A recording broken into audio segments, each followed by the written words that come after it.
it's Monique, the work from home mogul, and today we're going to be talking about how to have less. I was looking for this pen. What was I talking about?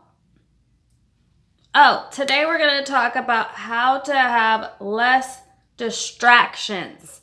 And our special guest is Leprochania. Well, hello there. Limiting and minimizing the amount of distractions. Focus and stay with us.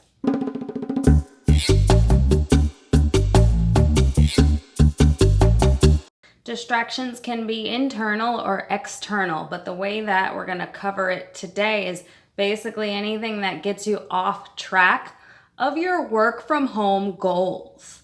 Basically anything that takes your power away from what it is that you're trying to focus on. The positive way to think about it is how to increase your focus, whereas the negative is talking about how to limit distractions. It's taking the power away from anything that limits you.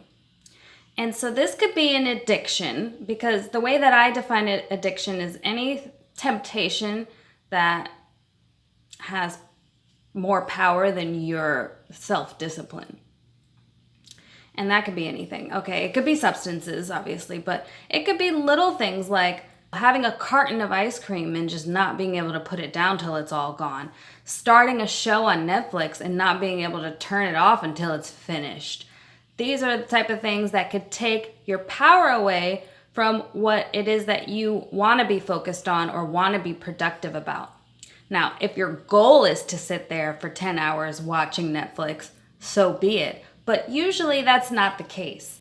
You may know right off the bat things that you're trying to quit that take away from what it is that you're trying to do.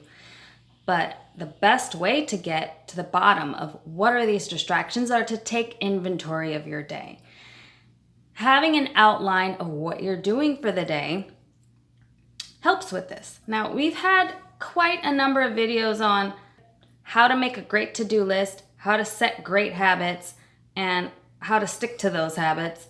And we never really talked about outlining your day hour by hour, because the monotony of doing that week in and week out could drive a person insane.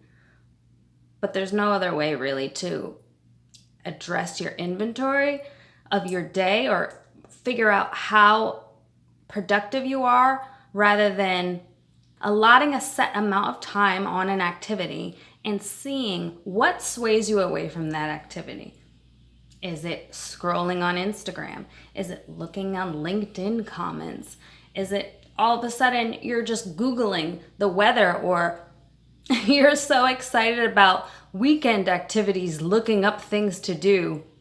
That could be a problem. That means you're not enjoying the work that you're doing too much. Might want to go back to your purpose and your why for that one.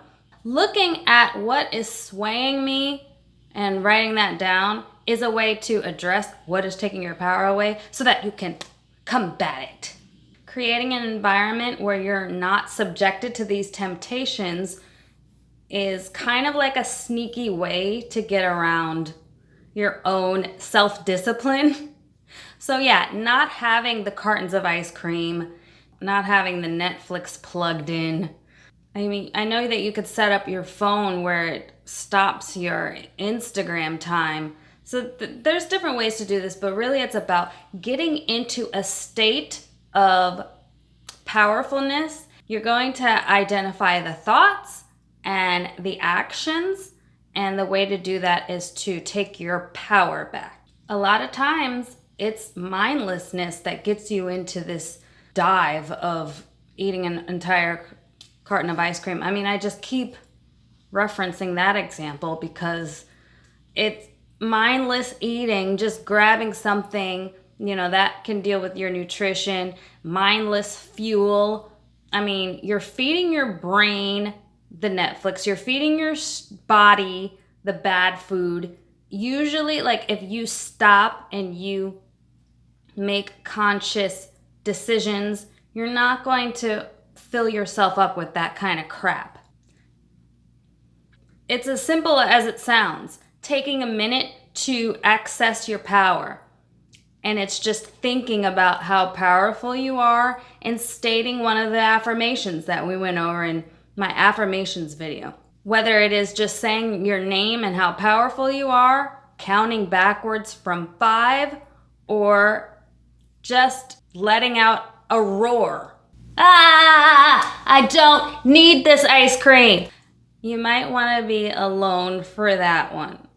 Reset, meditation, mindfulness, just giving yourself a break, knowing that, okay, how I feel while I'm doing this is not as great as how bad I'm going to feel afterwards.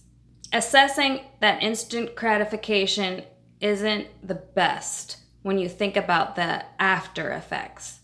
So if you've identified the greater good, what distractions occur when you're trying to get a specific task done, and then when presented with that opportunity, you scream or you say your affirmation and you talk yourself out of going down that temptation path? That's cool, but what about those times when, for example, like if you're trying to wake up early every day, and then when you're in that state of just relaxed and ready to hit the snooze, maybe it's not so simple as screaming and doing an affirmation. When you're passed out, that is when accountability comes in. Who can you partner up with to limit distractions together? Solarpreneurship doesn't mean you have to do everything alone, because it could quite simply be better when you have more forces combined. You are more powerful than your distractions, and definitely your power team, your crew, all the forces combined are certainly more powerful. Now let's hear from our special guest, Leprochania. How do you stay so optimistic? Do you think you're lucky? Well, do you? Luck favors those who believe they're lucky. You know, I'm really inspired by all of this outlook. What would you say to people that are feeling the opposite way? Well, I find that why would you focus on what you can control? You know what I mean? You gotta focus on what you can do. Because why would you focus on what you can't? It just doesn't make any sense. Just focus on what you want and what you can do and what you believe, and everything will just work out. What are some tips that you can leave us with? Everyone just needs to be who they are and be lucky and be free and be who they want to be. You gotta focus on what you want to do. Thanks, Leprochania. Thanks, Work From Home Bodies. Make sure to hit that notification bell and stay tuned for next week's video. That's cool, but